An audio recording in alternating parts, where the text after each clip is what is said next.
They didn't give me any money because we didn't have it. But what they gave me was a license to dream. I'm always thinking of how to do things better. That is really what has created that point of differentiation in my business. How do you personally define luxury in today's market? Luxury is subjective, first of all. If you ask me what luxury is, most likely it's going to be very different from you, because to me, luxury is experiential. What is your philosophy behind your digital presence and investing into that today? That social media aspect has given us an edge, and we see it in actual numbers. We're not doing it for the likes. We're not doing it for the views. We're doing it because we actually do get business out of that. The issue with technology is that if you're not at the forefront, you're going to be left behind. Welcome to the Luxury Presence Podcast. Today we have an incredible guest with us, Ricardo Rodriguez. Thanks for joining us. We really appreciate it. Aaron, thank you very much. Looking forward to our conversation. Ricardo, you moved to Boston with just $25. Yes. You barely spoke any English. What was driving you back then, and how'd you find your footing in a brand new world? You know, I came to Boston for love. That's what you do when you're 21 years old. Right? You cross the ocean and then you try to figure out. But I would say that when I found myself in Boston in particular, when I found myself in this country, I really saw the opportunities. And something that was very striking to me was how welcome I felt at the time. It was just something very, very special about the culture at that moment, in which I felt like I had found a place where I could be myself, coming also into this country as a young Latino gay man. Again, this is the early 90s. I felt myself welcome. I felt myself like I had a place in the world, and a place, in that city. And so to me, it was an easy move into a groove. Certainly it took a long time until I found, what to do with my life, but it was it was a very, very kind of like lovely, welcoming into the country. Yes. Yeah, absolutely. And then fast forward to today. I know you were recently just named one of the most influential Bostonians, which I know is a huge honor. Congratulations. My mom gets around, my mom is like passing 20s every day. What does that mean to you? It's really incredible. I would say that it's special in the sense that I've known how much I work. I know how hard I work to have what I have right now, to do what I do right now. I also have learned throughout the past few years how much what I do means to other people, particularly other young people that maybe look like me or sound like me or come from a background similar like mine, to serve as a springboard. I wouldn't call it inspiration, but as at least a point of reference to me is really special. And I think that this mention, this honor of being one of Boston's most influential people, as silly as it might sound, I think has a lot of meaning, because I think it validates the hard work, and it validates also my commitment to the community, and my commitment to what I do, and to try to make, this world better and what I do better. I don't know, it sounds maybe a little bit cheesy, but that really is what it is about for me, yes. I love it. Real estate is a tough industry to break into, and you come from such a unique background. How did you leverage that background and use it as a strength?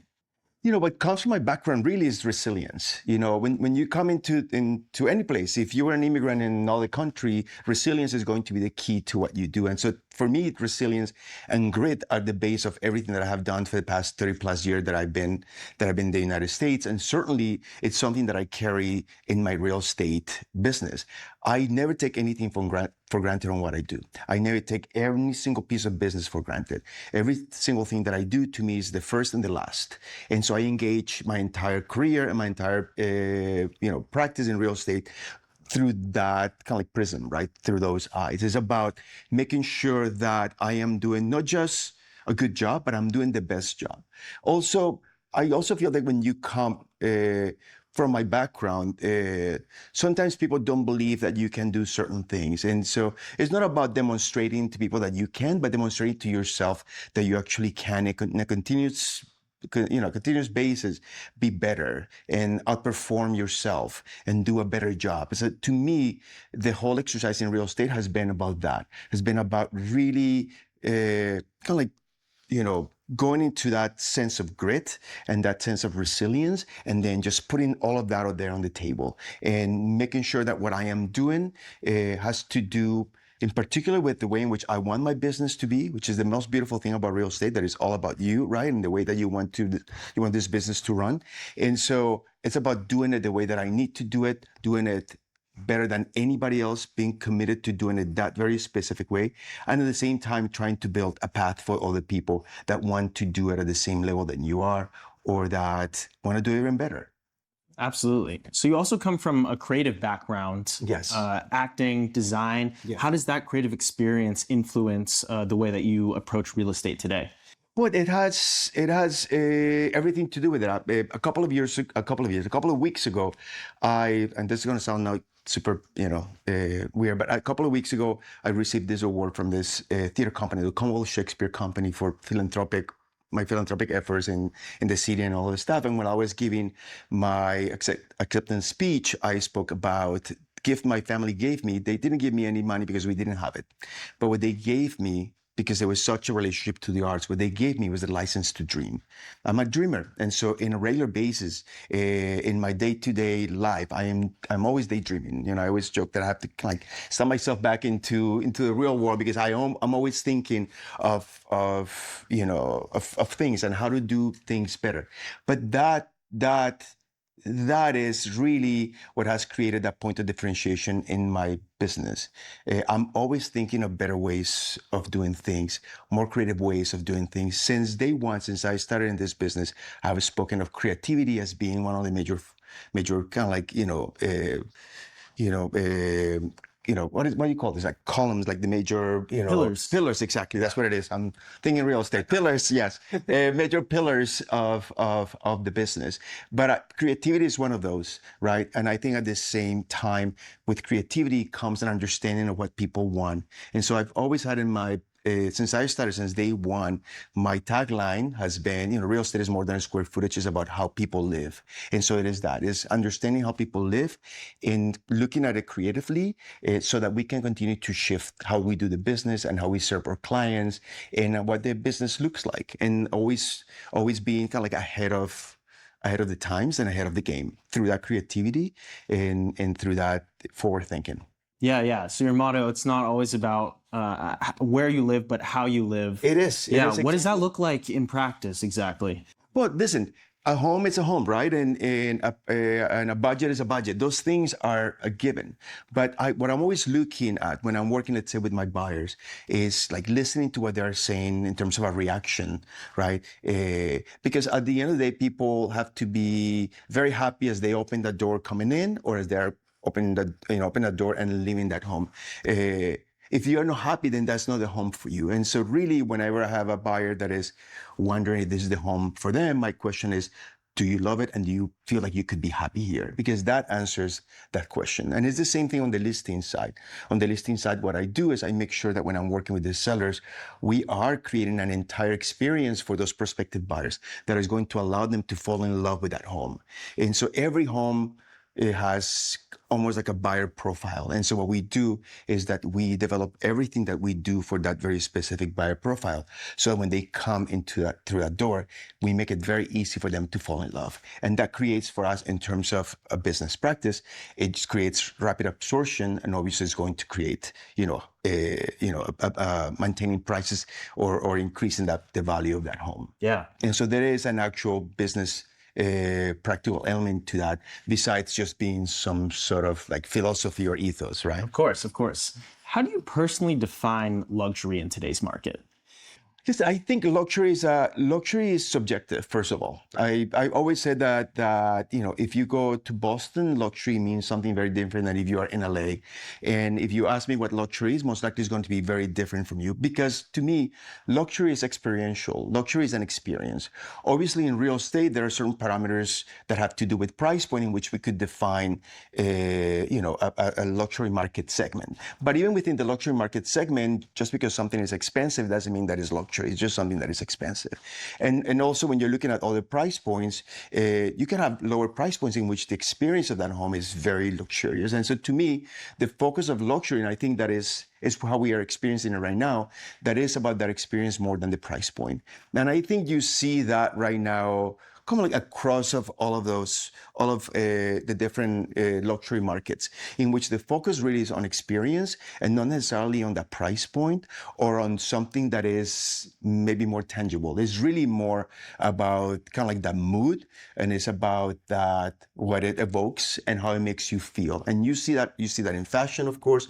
You're seeing that in everything. You're seeing that in jewelry. You're seeing in some ways in other areas like hospitality, and certainly it's something that we are seeing very clearly in real estate. That is that the luxury market segment is as experiential as anything else. And so to me, that is the difference. To me, luxury is not a price point. It is an experience. Yeah, absolutely. How do you stay consistent with that experience across all of your listing and clients between rentals and $20 million plus listings? Well, you have to believe that you are a luxury agent, right? And so, for example, in my team, we are a luxury team regardless of that price point.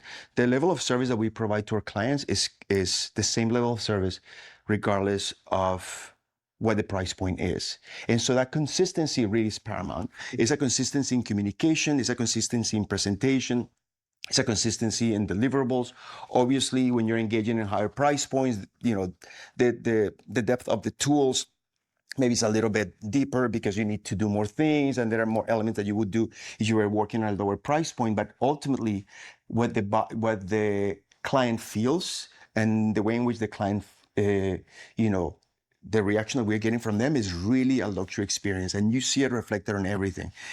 People laugh at me and laugh at us because I have kind of like a uniform for the agents, right? We all dress like navies and creams and grays and browns because there is a visual connectivity to that kind of like luxury consistency. Right. The booklets that we create are the same booklets that we do, let's say, for $1 million listing that we do for a $20 million listing. It's a consistency on that.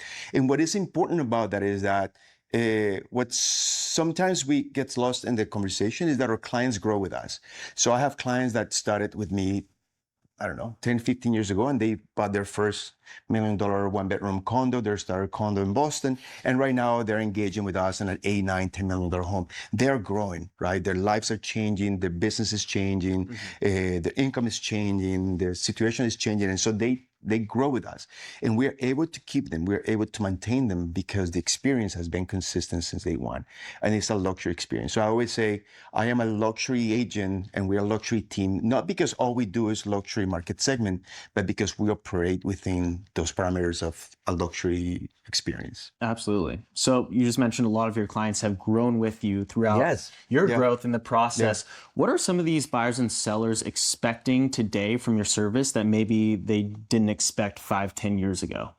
I think what they're expecting is for us to be ahead of the curve, right? And I think that has different meanings to that, right? For some might be, the off-market, options. For some might be technology. For some might be, social media. And so I think that there are different ways of kind of like defining what it means to stay ahead of the game. But I think that for us, it's really important to constantly change and look at not only at the trends and see, something is coming, but adapting to those trends. Because what happens in this, it gives us the time to kind of like adjust how we are performing and what we do in terms of our service provision that then keeps us up to date, keeps us fresh, it keeps us exciting. And I think it keeps the client engaged. And that to me, I think has been the key to that is just really staying ahead of the curve. Yeah. Just paying attention to what is happening. And instead of waiting for it to happen, just go ahead and try it. Sometimes we're right, sometimes we're not, but we are trying. We're constantly trying and evolving and changing and providing something that is different. Cool. Yeah. Let's dive a little deeper into your marketing and your digital presence, which is absolutely stunning. Oh, thank you. Very intentional. You've done an incredible job. Yeah. What is your philosophy behind your digital presence and investing into that today? I think part of that is telling the full story. It's very easy to say I sold and I put something in their agreement and I just hired a new listing, right? I think what is interesting to me in terms of where we are right now, in terms of communications with clients, is that we have an open door to tell our story and to tell the story in our own terms. I think up to the advent of social media, somebody else was telling the story of us, right? We had to have this relationship with publications, and we were pretty much the term, kind of like our story was determined by the editorial. Right now, we create our own editorial in some ways. We tell our own story. And so for me, that is kind of like that pillar number one. I remember pillar, not column. Pillar number one is that, right? That I can tell that, you know, that story on, you know, kind of like on my own terms. And so that's one element I think is important. I think another element that is important in terms of that entire process is what we say about that story. And we are very good about telling the story of success. What we're not very good at is telling the story of the process. So people see the beautiful photos of the listing and they see us doing this video and we look all great in our suits or whatever we are wearing and we look like $1,000,000, but people don't realize all the work that goes behind getting to that point. And so part of my strategy is showing those elements. The fact that we really work extremely hard to get to that point. Also that we don't operate in a vacuum, that we operate in a culture, the culture of our market, the culture of our city. And so speaking about our cities, featuring people that are interesting, doing things that really tell the full story of what we're doing, I think has been a huge difference on the way that digital and in particular that social media aspect has given us an edge. And we see it in actual numbers. It's not just, we're not doing it for the likes. We're not doing it for the views. We're doing it because we actually do get business out of that. And the most interesting thing about social media, in particular in digital, you know, overall, is that we are getting a lot of business on the luxury market segment in particular. Our luxury clients are very in tune, I guess, with those mediums, with those tools. And so we're getting a lot of leads. We just listed something in the $8.5 million range that we got from somebody who follows us on Instagram. And that is not the only story. I've been saying this now for years.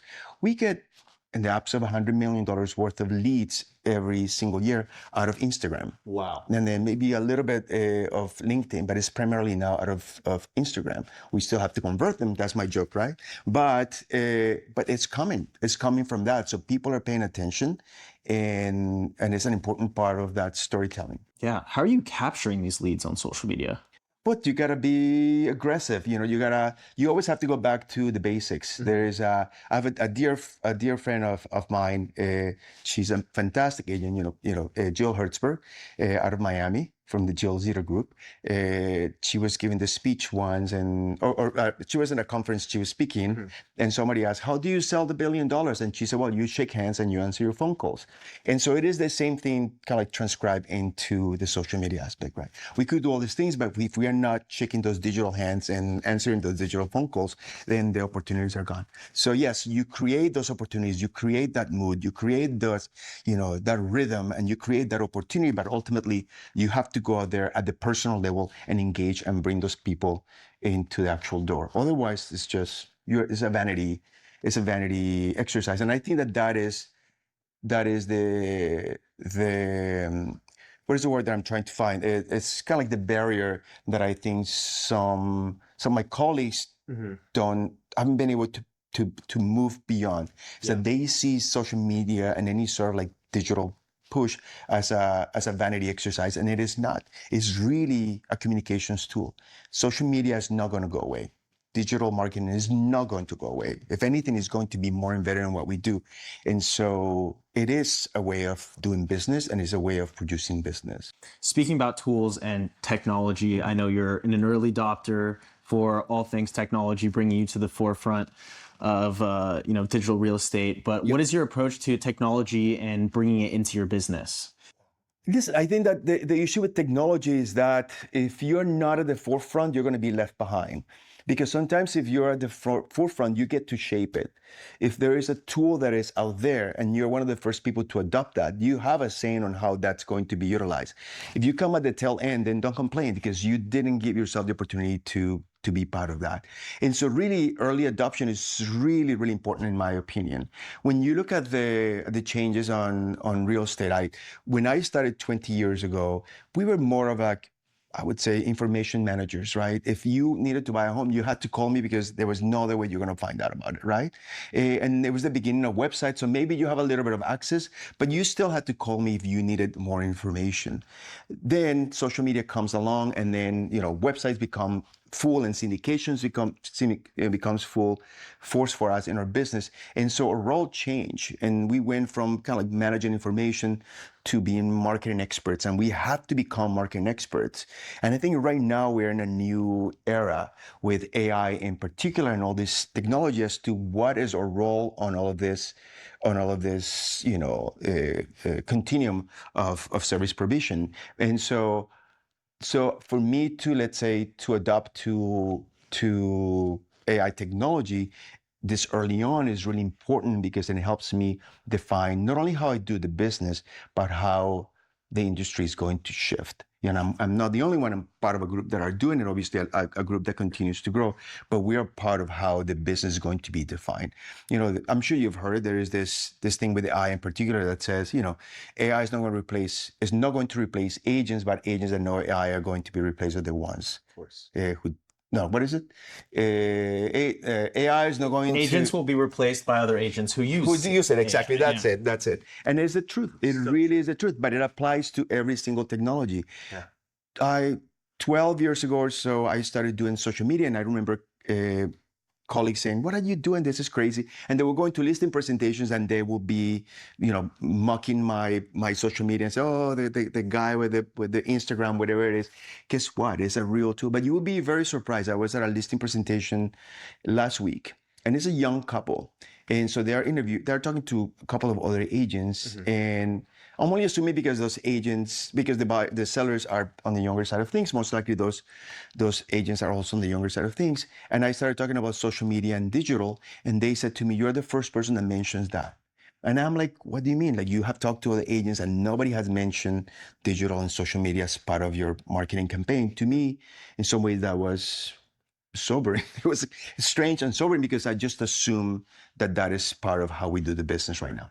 Yeah. Yeah. Where do you draw the line between, technology and the personal touch? Well, technology, the line really is on how the technology is used. Technology is just a tool. All these things are just, they're a tool. It's how you use them that gives it that personal element. I think we cannot rely on technology alone to give us the business. It's how do we use that technology to get a business? And I think that is where it gets interesting because people use it in different ways. If you look at particularly the top agents throughout the country and throughout all companies, you look at the way in which they use technology, it's a very distinctive way of using it, but we're all using exactly the same tools. It just has a very different vibe to it, right, and has a very different interface to it. But that is the beauty of that, is understanding that technology is just a tool. But ultimately, it's you who has to give it its flavor, right? You're the one who has to give it that form. Otherwise, it's just whatever it is. Yeah, of course. Good take.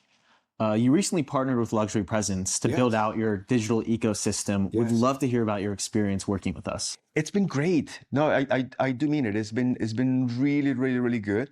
I think from the back end point of view, the company is fantastic. You cannot get more responsive group of people, and you cannot get more creative group of people. From the tool and interfacing side of things, it's great to see how Luxury Presence has been able to stay ahead of the times. So it's not just about that beautiful website, which is how most people, I think, associate Luxury Presence with, but that the website is beautiful, but it has all this incredible technology on that back end in terms of how things not only are shown, but how we are capturing business out of that.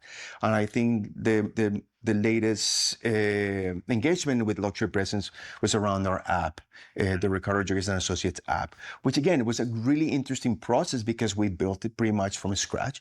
It feels like us. It looks like us. Our clients are absolutely loving it. It's become a really interesting tool for us, not just in terms of the day-to-day operation, but in terms of a marketing edge and in the sense of our marketing strategy. And so what we are utilizing the app right now is not just as a tool to to communicate with our clients and keep our clients in our own ecosystem, but it's also been a really interesting tool to differentiate our value proposition and to position ourselves differently than some of our other competitors. And so I truly appreciate the relationship with Luxury Presence, which at this point has been now more than a few years. Yeah, so it's been great. No, but thank you. Thank you. It's Love fantastic. to hear it. What has been some of the feedback from your clients in regards to the mobile app? Well, I think people love the fact that they don't have to go to other places. Yeah. And so really the way that we've been selling it is that it's our own ecosystem, it's our own, it's not just a way of communicating with our clients, but they don't have to go to other places. They don't have to go to third-party websites to find information because they are getting that information right there on real time. Those notifications are coming to them and they're coming to a place that is a safe place for that communication. They don't have to send us a link about something that they found somewhere else. The information is right there on that app and they can send a message to us. They can ask specific questions and that communication kind of like exists in one single place. And so for us to manage that conversation is really important. We don't have to be, figure out if the email made it through, if the text made it through.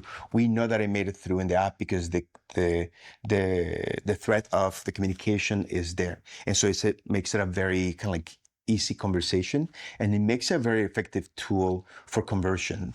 Because now we have really like specific notes on things that people like, don't like, things that they're excited about or interested about, and so it's been a really cool tool, a really fun tool. Amazing. Yeah. We'd love to talk about your team a little bit. Mm-hmm. When you started Ricardo Rodriguez and Associates, yes, what was your initial vision?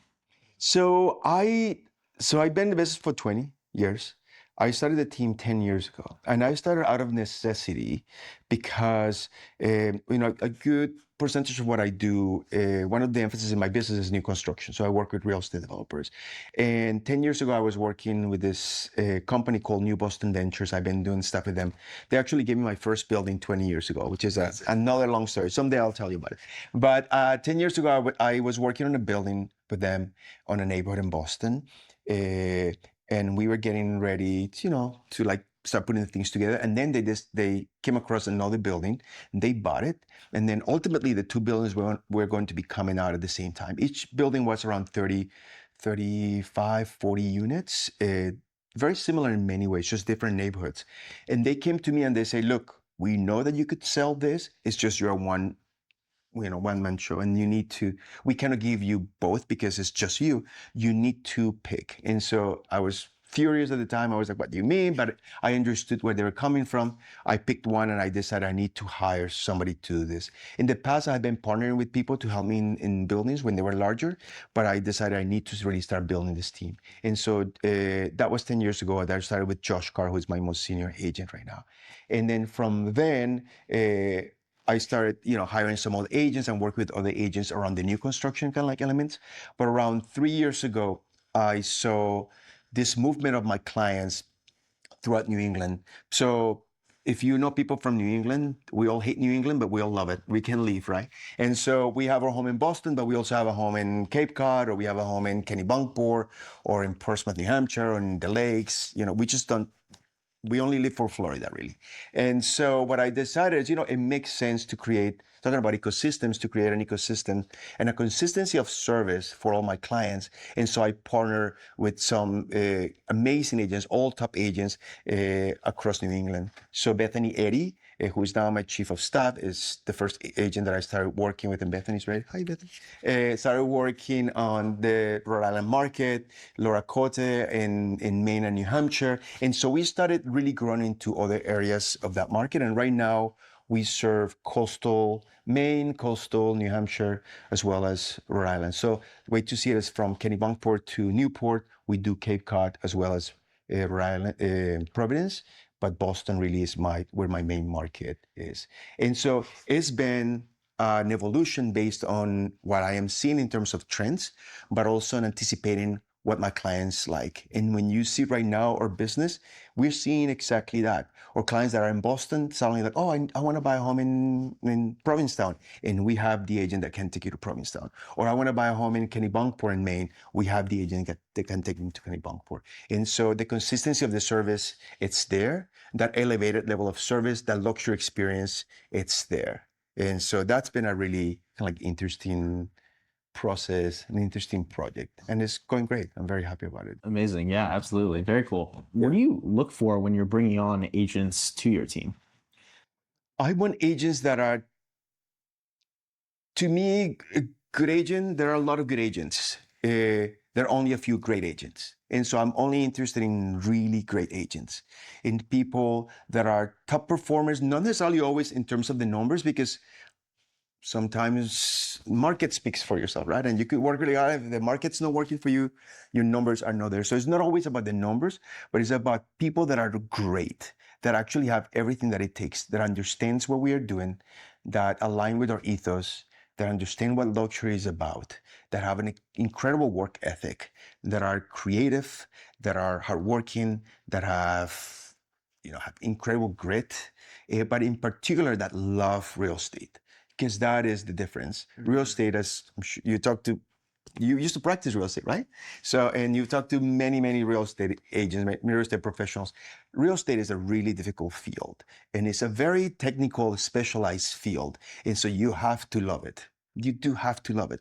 Otherwise, it's going to drive you crazy. And so I look for people who have all those qualities, but then in particular, love what we are doing. Because then that's going to keep us all kind of like together, bonded. Yeah, absolutely. I'm sure you have a role in mentoring a lot of these agents, maybe some of the newer agents, but what does mentorship mean to you today? Mentorship is how can I say this? I've been the recipient of incredible mentorship. To me, mentoring is caring. Mm-hmm. It really is. If I don't care about you, I am not going to have any time to provide you with any sort of, whatever you want to call it, whether it's feedback, whether it's advice, whatever it is. And so to me, mentoring is about caring. Mentoring is also about best practices. Mm-hmm. It's not about me teaching you anything. It's just about telling you how it's been successful for me, to see if that works for you as well. So it's not an expectation that I'm going to teach you something. It's more, there's no expectation. I'm just telling you how it works for me and seeing if it's going to, if see something that could be applicable to you. But to me, mentoring is really about, it's about creating legacy. It really is about creating the next generation of professionals that are going to be as good or better than you are.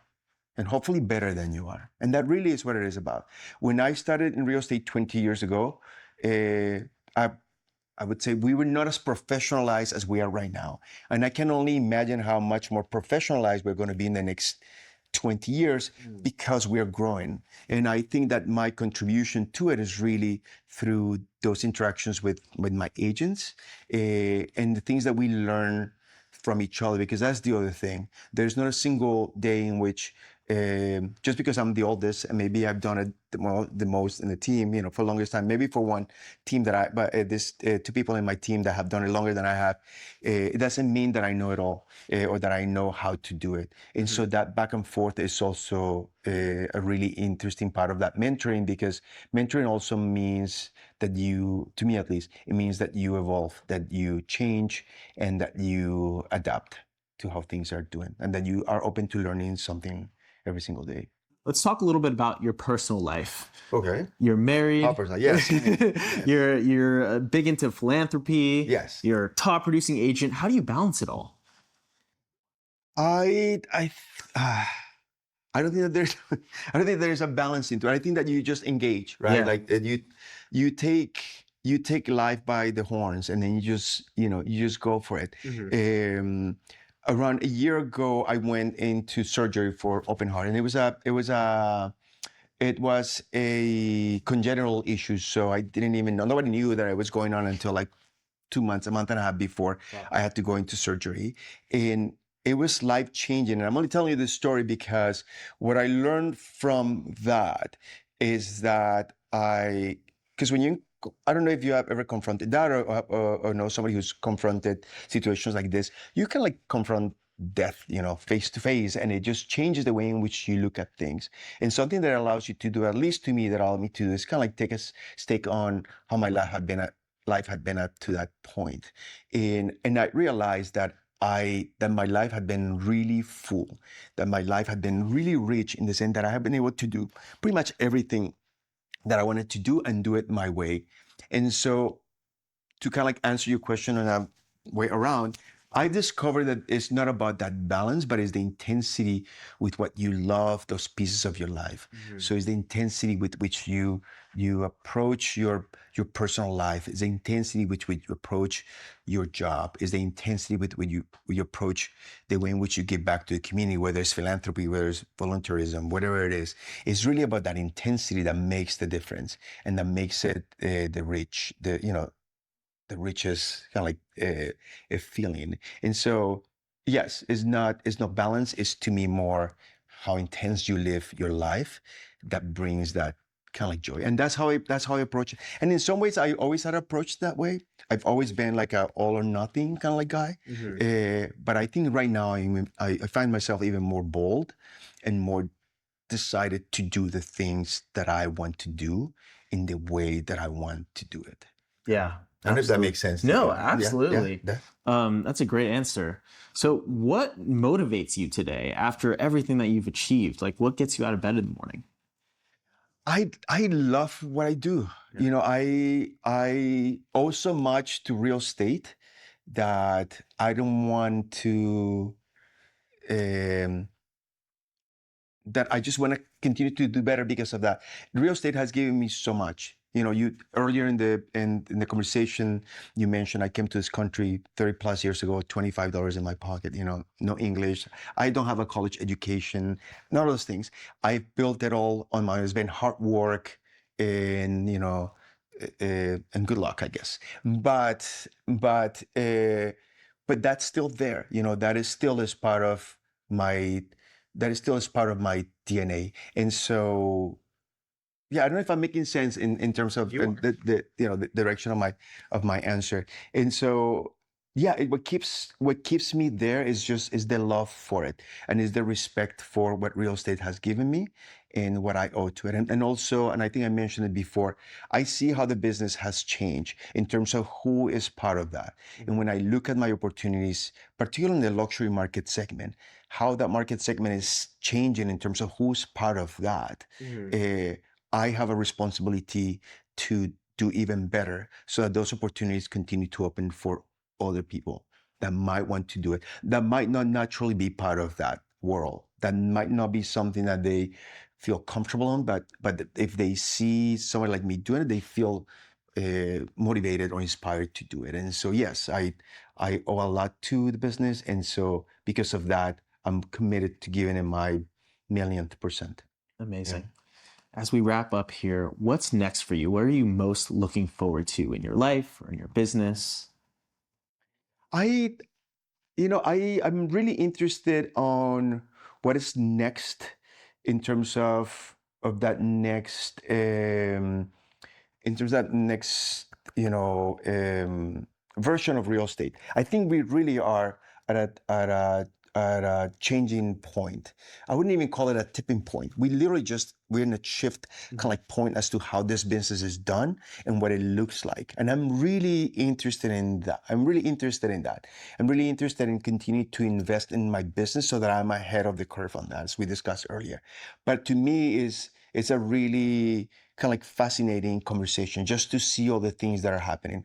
Obviously, there are all these factors. We don't operate in a vacuum. The world still is the world. There's still the stuff that happens in the world from macroeconomic factors to politics to whatever is happening, climate change, all those things happening there. But right now we have in front of us, particularly because of technology, we have in front of us an opportunity to redefine how we do it. And I think we are being forced to redefine how we do it. And that to me is what I'm looking forward to. Love it. Amazing. Ricardo, thank you so much for your time. This has been an incredible episode. Oh, thank you for your great questions. I love them. Thank you. Of course. Well, I'm sure our audience got a ton out of this. For those watching or listening at home, thank you so much. Please like, subscribe, all that good stuff. And we'll see you on the next episode of the Luxury Presence Podcast.